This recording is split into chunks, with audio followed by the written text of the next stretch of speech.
콘텐츠가 중요하다 보니까 사실 미디어 커머스는 다른 말로 뭐 콘텐츠 커머스라고도 PPL은 그냥 그 장면 속에 놓여져 있는 건데 주인공이 그 제품을 직접 쓰고 그 스토리텔링 속에 주요한 요소로 등장을 시키는 그런 콘텐츠 커머스인 것 같아요. 드라마 장면 중에 딱 눈에 튀는 거 있죠. 왜 스토리 중에 녹아 들어가는 게 베스트겠죠. 이런 이제 콘텐츠가 올라가려면 이제 플랫폼 사업자가 있어야 되겠죠, 그죠? 요즘 인플루언서들 중에서 인스타하고 유튜브하고 같이 하던 사람들도 채널을 통합하려고 하는 그런 경향들이 보이더라고요. 네이버 TV나 뭐 다음 TV 이런 것도 하나의 그 플랫폼 사업자가 될 수 있는 건가요? 네, 될 수 있다고 생각은 하는데 결국은 많은 사람들이 참여하려면 뭔가 혜택이 있어야 되잖아요. 사실 아프리카에서 많은 BJ들이 있다가 지금 유튜브로 넘어오는 부분도 아마 거기에 일부 수익 구조를 어떻게 나눠 가지느냐에 대한 부분도 좀 있었던 것 같고요. 좀 더 유리한 쪽으로 옮겨가는 것 같아서 이미 유튜브가 많은 유튜버를 모았는데 그런 사람 다시 뭐 네이버 TV다 쪽으로 모으려면 뭔가 베니핏이 더 좋아야 되는 부분이 있을 것 같아요. 하여튼 동영상 콘텐츠 자체는 그 고비용인 것 같아요. 그거를 만드는 크리에이터들도 그렇고 점점 그러니까 수준은 높아져 가는 게 보이는데 그렇게 높이는 과정 속에 소요되는 것들을 이렇게 생각을 해보면 확실히 고비용인 건 어쩔 수가 없는 것 같아요. 미디어 커머스에서 우려사항이 있었다면 그 비용 문제였던 것 같아요. 저희 같은 경우는 이제 저희 자체 서비스를 홍보 광고를 해야 되는데 이제 미디어 커머스는 저희 규모는 쓸 수가 없거든요. 이 미디어 커머스가 되게 제한적이지 않을까, 비용 때문에. 미디어 커머스에서 정말 중요한 부분은 컨텐츠고요. 얼마나 사람들이 잘 볼 수 있고 좋아하는 트렌드에 맞춰지는지가 정말 중요하고 그리고 역시 중요한 부분이 이제 마케팅 부분이죠. 콘텐츠 플러스 마케팅이 사실은 전반적인 미디어 커머스의 그 전체라고 보면 되는데 거기서 이제 좀 세분화되는 것들이 있는 것 같고요. 콘텐츠를 기획해가지고 만들고 이렇게 노출시켜가지고 광고주의 니즈를 만족시킬 수 있는 그 사업자가 아마 많이 나올 것 같네 보일까요? 초기에 모델을 보면은 웹드라마 있었죠. 웹드라마를 주로 어디서 많이 했었냐면 예전에 다음 TV팟에 웹드라마를 했었고 유튜브라는 게 이제 들어오면서 유튜브로 몰리기 시작했던 거고요. 웹드라마를 하는 것처럼 컨텐츠를 만들다가 만들어지는 제품을 PPL 하는 게 아니라 요즘은 아예 제품이 초창기에 만들어지는 것부터 시작해서 드라마를 만드는 것까지 같이 연결해서 같이 상품을 파는 마케팅 방법까지 나오거든요. 유튜브가 이런 여러 미디어 채널을 열 수 있는 대표적인 플랫폼이어서 거대한 플랫폼이라고 할 수 있을 것 같아요. 네. 기술로서 콘텐츠 비용을 줄이는 방법에 대해서 좀 생각을 해봤어요. 첫 번째는 이제 글자를 만약에 쓰면은 이거를 인공지능 그 성우가 이제 말을 해주는 그런 게 있고요.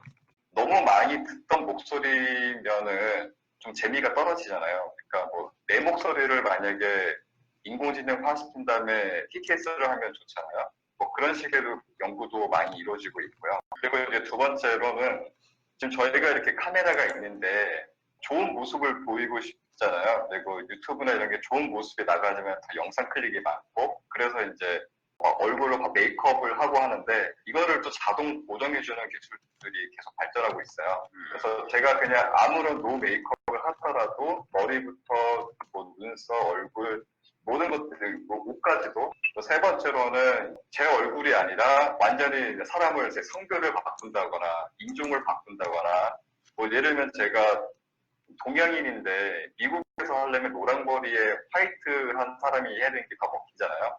반대로 우리 외국 제품이지만 우리나라에다가 하려면 동양인 얼굴을 해야 되는 거고요. 또 베트남 사람하고 한국 사람하고 다르니까 거기에 맞는 모델이 들어가야 되고 그러면 아예 캐릭터를 바꿔주는 그런 캐릭터 그런 비용을 주기 위해서 하는 게 많고요. 지금 현재 노년이지만 뭐 20대의 모습으로 이거를 바꿔서 한다거나 이런 기술들이 계속 나오고 있고요. 네 번째로는 기획 자체를 자동화하는 거. 그리고 다섯 번째는 기업마다 각각의 전략이 다를 거고 상품이 다르기 때문에 전략이 다를 수밖에 없어요. 그러면 그 기업에 맞는 저희 그 마케팅 기획 수립하는 그런 위세결정한 모델, 인공지능을 모델링화하는 그런 작업들. 6번째는 저희가 광고가 뭐 영어가 한번 찍혀졌을 때 패시를 이렇게 주인공이 들고 있는 게 나갔으면 그게 한번 나가면 만들어지면 끝이잖아요. 근데 요즘에는 그 펩시 광고가 아니라 이제 나중에는 콜라에서 돈을 내면은 그 영화, 어벤져스 영화에 그 펩시가 콜라로 바뀌는 그런 것도 이제 가능한 것도 연구가 되고 있습니다. 7번째는 스트리밍 비용을 줄이는 방법인데요. 저희가 뭐 한국에서 이게 스트리밍을 만약에 한국만 한다면은 일부러 영국에 있는 미국에 있는 서버에서 데리고 갖고 올 필요는 없잖아요. CDN이라고도 하는데요. 뭐 기술 뭐 그런 걸 CDN이라고 하고요. 그리고 뭐 피어 투 피어로 해서 스트리밍 비용을 줄이는 방법도 있어요. 이건 웹RTC라고 하는 기술도 있고요. 그다음에 8번째로는 저장 비용 줄이는 방법. 예를 들면 3년 전의 자료를 계속 보여주려면은 그 유지하려면 서버 비용이 많이 들거든요. 뭐 그런 비용을 줄이는 방법들. 그래서 기술로 콘텐츠를 줄이는 방법이 한 8가지 정도 생각이 돼서. 딥페이크도 이제 저희가 사용하는데 코스트가 뭐 연구 비용만 제작 비용만 1억씩 들어가면 아마 못할 거예요. 그래서 그 비용이 이제 뭐 1,000만 원, 500만 원 이렇게 내려갈 수 있도록 그런 접근을 낮춰주는 기술도 계속 연구가 돼야 될 것 같아요. 앞으로는 아마 딥테크가 되면은 쉽게 그 캐릭터를 사용해서 자기 홍보하고 그에 대한 뭐 진위를 밝히는 그런 것도 좀 많아지지 않을까 생각합니다. 그 아바타도 떠오르네요. 비용을 줄이는 것 중에 신체를 변환시키는 것, 다른 인종이나 성별을 어떤 또 다른 나의 그 분신, 애니메이션 뭐 캐릭터라든지 바꾸는 형태가 될 것 같아요. 인공지능도 당연히 그런 내용 될 것 같고요. 영상 인식, 음성 인식, 챗봇. 실시간 V튜버. 네, VR에서 지금 현재 유튜버처럼 그게 지금 일본에서 엄청나게 크게 컨텐츠를 지금 제작 중이고요. 실시간 통역이나 이런 것들이, 그 다음에 실시간 결제, 인터랙티브 TV나 이런 멀티미디어 서비스가 사실은 디지털 방송, 디지털 TV, IPTV에 이어서 이렇게 지금 바뀌는 거거든요. 지금 스마트 TV, 그 다음에 OTT 서비스가 이제 향후는 미디어 커머스에서 큰 역할을 할 것이다. 영상뿐만이 아니라 사운드 시장이 엄청나게 커지고 있거든요. 실감형, 그리고 혼합현실. 실감 미디어에서 가상현실을 바탕으로 한 어떤 공연이나 또 예술, 문화 이런 것들도 지금 하나의 미디어 커머스에서 영향을 줄 수 있는 부분이라고 생각이 됩니다. 미디어 커머스의 가장 핵심적인 건 역시나 저는 광고라고 생각이 됩니다. 맞춤형 광고. 그 다음에 디지털 사이니지, 컨시어지, 여행, 미디어 커머스에서 이제 카드사와 연계된 여러 가지 서비스들. 개인 방송, 개인이, 즉 인플루언서라는 유튜브에 채널을 열어가지고 개인이 영향을 미치고 큰 기업들이 그 개인과 제휴를 맺어서 커머스를 펼치는 그런 흐름이 좀 많이 있는 것 같습니다. 개인 맞춤형 광고, 개인 맞춤형 마케팅 점점 더 세분화되어 갈 것 같은데요. 그리고 미디어 커머스에서 중요한 게 라이프 스타일이 되게 중요해요. 생애 주기형 서비스, 맞춤형 서비스, 그리고 엔터테인먼트, 스포츠. O2O 마케팅 해가지고 온라인, 오프라인 마케팅을 결합해 줄 수 있는 이게 하나 연결이 되겠네요. 홈쇼핑. 아까 말씀드렸는데 동영상이어야만 하는가? 한국 시장이 미디어 커머스가 대체제가 될 거냐, 아니면 보완제가 될 거냐, 아니면 뭐 시너지를 같이 올릴 수 있는 그런 매체가 될 거냐.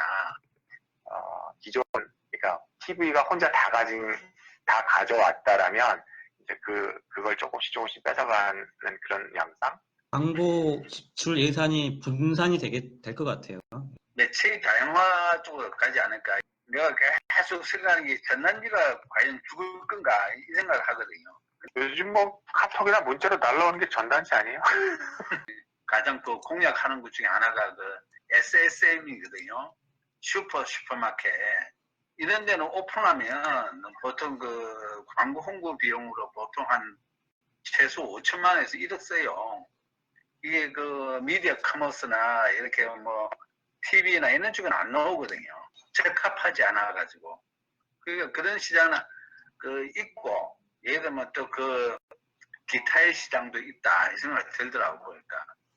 결국은 사용자, 계속 사용자가 얼마나 쉽게 쓸 수 있는지, 그런 거에 대한 게 되게 중요한데, 또 습관을 뭐 바꿔야 된다거나 뭐 충돌이 난다거나 이런 점. 네, 통신사들이 거의 많은 지금 키워드에 있는 반 이상은 통신사가 하거든요. OTT부터 해가지고 뭐 디지털 사이니지 있죠. 이런 거 DID 통신사랑 상관없을 것 같지만 통신 태워야 되기 때문에 이 통신료 비용이 엄청 많이 들어요.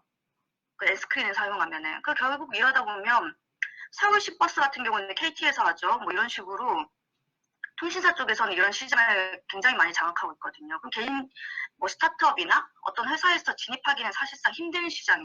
저 시장도. 그리고 엘리베이터 같은 경우도 LG에서 가장 많이 했었고요.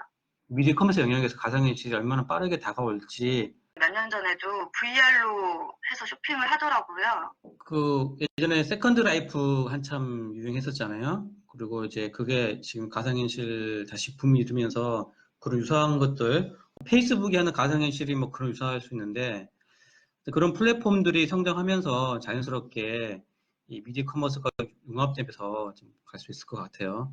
얼마나 사람들이 많이 쓰는 시기가 올지 좀 궁금합니다. 또 이제 스타트업이 지금 이 2020년 6월 이 시점에 가상현실이라는 비즈니스에 들어가서 수익을 창출하고 좀 의미 있는 성장과 시장 점유를 할 수 있는지도 좀 현실적으로 많이 궁금한 것 같아요. 미디어 커머스랑 유튜브 같은 플랫폼이 있고 그 위에서 움직이는 거라고 생각이 돼요. 그래서 가상현실도 결국은 가상현실 플랫폼이 먼저 좀 형성이 되고 예를 들면 페이스북이 가상현실 쪽을 빠르게 플랫폼을 좀 대중화시키는 그 상황을 보고 이제 거기서 스타트업이 어떤 커머스 쪽으로 어떤 기회를 볼 수 있지 않을까 합니다. 아무튼 지금 단계 스타트업이 의미 있는 사업에 성공하기는 아직은 좀 어려움이 있는 시기라고 저는 같은 생각이 좀 들긴 합니다. 유튜브 프리미엄 구독을 한 사람들은 이제 광고 노출이 아예 안 되는데 미디어 커머스라는 콘텐츠가 있기 때문에 그 사람들한테 노출이 되는 게 엄청 큰 차이점인 것 같아요. 그리고 이렇게 유료로 월 10,000원 정도를 내면서 쓰는 정도의 구매력을 갖고 있고 돈을 내는 거에 대해서 그렇게 친화적이면은 좀 더 의미 있는 고객일 가능성이 되게 높은데 그 사람들이 아예 노출이 안 되는데 미디어 커머스를 노출이 된다. 저는 이거 굉장히 큰 차이점이라고 생각합니다.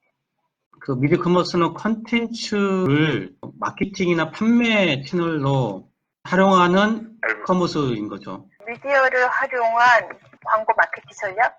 미디어 커머스가 광고와 재미를 결합한 케이스들이 앞으로 더 많이 나오지 않을까. 패션이나 요리, 자작, 직접 만드는 것들 그런 분야들이 컨텐츠 내에 어떤 상품을 자연스럽게 녹여내기 유리한 게 막 그런 영역들이라고 생각됩니다. 저 패션 쪽도 뉴트로 이런 게 유행하게 왜 곰표 이런 거 붙은 거랑 막 그 옛날 맥심 보온병이나 이런 거 있죠. 요즘 약간 뉴트로한, 레트로한 이런 거를 젊은 사람들한테 그 시대를 겪어보지 않은 사람한테 그런 거 할 때는 미디어 커머스의 역할이 되게 컸다고 생각하거든요.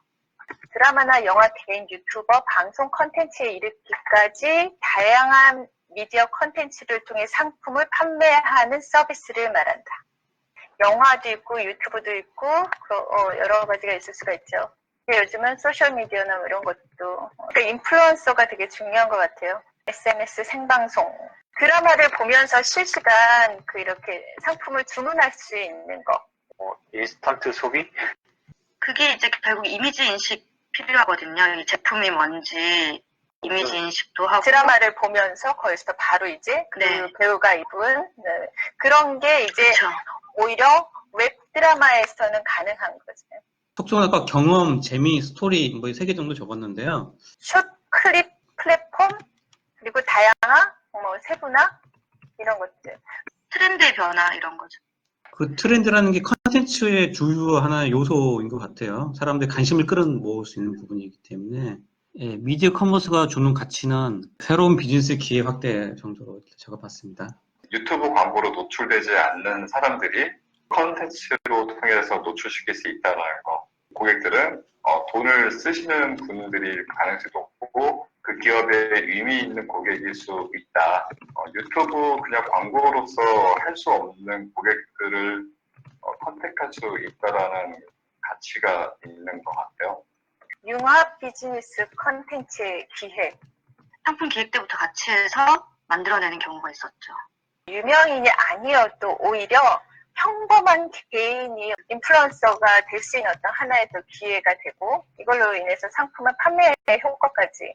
너무나 친숙하고 이쁘지 않지만 오히려 남의 얘기가 아니라 내 얘기 같아서, 이런 식으로 오히려 SNS를 통한 그 비즈니스 기회가 훨씬 좀 확장이 되고 있는 것 같아요. 어쨌든 1인 키로리에이터라는 일자리가 많이 늘어날 수 있고, 그걸 통해서 계속 수익성을 낼 수 있기 때문에 사회 측면에서는 어떤 가치가 있지 않나 하는 생각도 듭니다.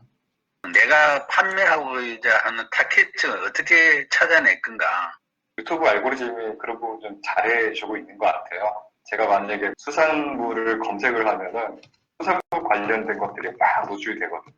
고객이 만약에 회를 팔아야 된다라고 하면은 회 관련된 거를 이제 제가 열심히 올리다 보면은 이제 그런 고객을 찾는 게 좀 쉽게 생각보다 되지 않을까 생각이 듭니다. 그리고 다양한 채널에서 소비자를 만날 수 있다는 게 하나의 또 기회라고 생각이 들고요. 플러스는 시작 단계에서부터 같이 시작이 되는 거거든요. 그러니까 뭐 뮤지컬이다 그러면은 여기 음반이다 뭐가 뭐 OSM처럼 하나가 성공해가지고 같이 이렇게 시너지 효과가 아니라 시작 단계에서부터 같이 하는데, 전통적인 어떤 커머스 같은 경우는 기획을 하고 그 다음에 제작을 하고 마지막 마케팅하고 소비자한테 가는데, 지금은 오히려 나오기 전서부터 마케팅을 하면서 이거에 대한 홍보가 사람들 반응을 보고 이제 제조를 한다든지. 그 약간 요즘 유명한 그런 채널들 있잖아. 유튜브 채널을 할 때 그 왜 콜라보 네. 처음부터 그 컨텐츠는 만들 때부터가 그렇게 만들잖아요. 왜 아예 이렇게 뭐 어디랑 콜라보해서 이 컨텐츠를 만들었다 이런 식으로 광고 아예 이제 받고 그 콜라보 이런 시장도 딱 그렇게 만들어지는 것 같아요. 미디어 커머스가 이 챗봇하고 연결될 수가 있나요? 연계될 수 있죠. 그죠? 누가 어떤 컨텐츠를 어떻게 조합을 해서 맛있게, 예를 들어서 유튜브를 통해서 그 신메뉴를 했다, 이런 것도 하나의 컨텐츠가 될 수가 있는 거고. 예전에는 컨텐츠의 내용이 아주 뭐 그냥 영상을 찍어서 올렸다면 이제는 어떤 퀄리티가 좋아졌어요. 바이럴 마케팅에서 그다음에 브랜드, 그다음에 제품이 된 것 같아요. 그러니까 이제 제품도 좋아야 되는 거예요. 반응이 또 빠르잖아요. 댓글로 바로 올라와 버리고 컨텐츠도 좋아야 되고 정말 제품도 좋아야 되는 것 같습니다. 품질에 신경 안 쓰고 그냥 인스턴트 소비할 수 있는 것들에 대해서는 정말 그런 류의 제품들은 그냥 그런들이 효과를 볼 것 같아요. 근데 어느 정도 가격이 나가는 경우에는 이 자체가 노출시키는 거는 좋지만 거기에서 바로 질러버리기는 어렵거든요. 유튜브에서 정말 추천 영상이나 이런 거에서 진정성 있게 이렇게 설명해주고 할 때 보면은 저런 게 있었구나. 그래서 되게 동영상을 통해서 굉장히 몰랐던 경험 세계나 뭐 브랜드나 이런 거에 대해서 정말 몇 분 만에 흡수가 되거든요. 그러면서 이제 구매와 연결된 의사결정을 할 수 있으면 이제 구매가 되는 거죠. 기획할 때 앞으로 그 좋은 제품들을 가지고 스토리 속에 훨씬 더 잘 녹아드는 스토리 기획들이 더 많이 강화될 것 같아요. 그래 어떤 뭐 개인의 체험을 통해서 감성 있게 전달을 하든 어쨌든 간에 스토리텔링이 훨씬 더 중요해지는 부분인 것 같습니다. 그래서 이제 상품 기획 때부터 같이 하는 경우가 많다 그랬잖아요. 네. 그 제품의 질이나 이런 것 때문에 그러기도 한데, 특히 인플루언서의 경우는 잘못 광고했다가 왜 그렇게 법정으로 가는 경우도 있잖아요. 네. 그래서 요즘은 점점 더 인플루언서들도 이렇게 물건을 홍보할 때 굉장히 까다롭게 보기도 하더라고요. 처음에 제품 제작할 때도 개입을 하기도 하고. 지금 광고도 보니까 1분 광고예요. 지금 뜨는 것들 보면은 뷰티나 아니면은 여러 가지 그 장난감 등. 그러니까 상품을 할 때 이제 알고 싶으면 들어오면 되는 거예요. 직접 가가지고 더 많이 보면 되는 거고. 그 미디어 커머스 피드백을 받아가지고 제품을 개발하고 또 그게 출시가 되면 또 미디어 커머스 받고 또 제품 업그레이드된 제품 또 개발해서 다음 버전의 모델 제품 개발할 때 반영하는 그런 형태 많아질 것 같다는 생각이 듭니다. 예, 그리고 개인화 마케팅이 계속 확대가 더 될 것 같고요. 다양한 채널을 통해서 맞춤형 그런 타겟팅도 될 수 있을 것 같고 크리에이터 시장이 더욱더 커질 것 같아요. 그러니까 광고가 광고같이 티가 나지 않아야 되는 게 또 중요하잖아요. 동영상을 재밌게 보다가 이거 사고 싶어 이런 것들, 그러면은 그 안에 스토리텔링이 아주 중요하거든요. 직관적인 스토리텔링 표현법으로 우리가 이미지를 활용을 하지만 그런 거 말고 또 하나 어떤 걸로 해서 우리가 이커머스를 할 수 있을까? 실제 대상을 상세히 보여주는 예증적인 기능. 이게 뭐 광고를 하려는 게 아니라 얘들 여행이다 그러면은 야 여기 너무 좋다 그냥 보여주는 거지. 그게 하나의 또 예증적인 기능이라면 또 시연적인 기능. 요즘에 VR이 뜬다? VR 공부하고 싶어? 그러면은 그 프로그램을 하기 위해서 또는 요즘에 1인 미디어가 되고 싶다? 그러면 그 프로그램을 똑같은 건데 다양한 사람들이 그걸 계속 보여주거든요. 어떻게 그거를 활용하는지 시연적 기능이라 그래서 직관적으로 표현해줌으로써 쉽게 정보를 전달하면서 커머스를 할 수 있는 사례라고 할 수가 있어요. 스토리텔링하고 예증적 기능, 또 이런 시연적 기능, 그리고 또 하나 상징적인 기능, 추상적인 개념을 상징화하여서 극적으로 보여주는 거. 요즘에는 사실은 광고도 어떠냐면 카피가 없어요. 카피가 없고 이미지로 보여주는 거예요. 그거를 꼭 광고라고 그러면 사람들은 광고인지 모르거든요. 이슈 하나 적을게요. 저작권이라는 부분도 분명히 이슈 될 것 같습니다. 제작 비용일까요? 1인이나 어쨌든 뭐 통제받지 않는 하다 보니까 예상치 못한 형태로 스토리텔링 전개가 돼서 뭔가 이렇게 거르는 과정들이 좀 없어서 인종차별에 관련된 내용이 거기 들어가 있을 수도 있고. 광고주가 컨펌은 하겠지만 그 담당자가 미처 생각하지 못해서 아까 말한 인종차별이라든가 이런 문제가 될 수 있을 것 같아요.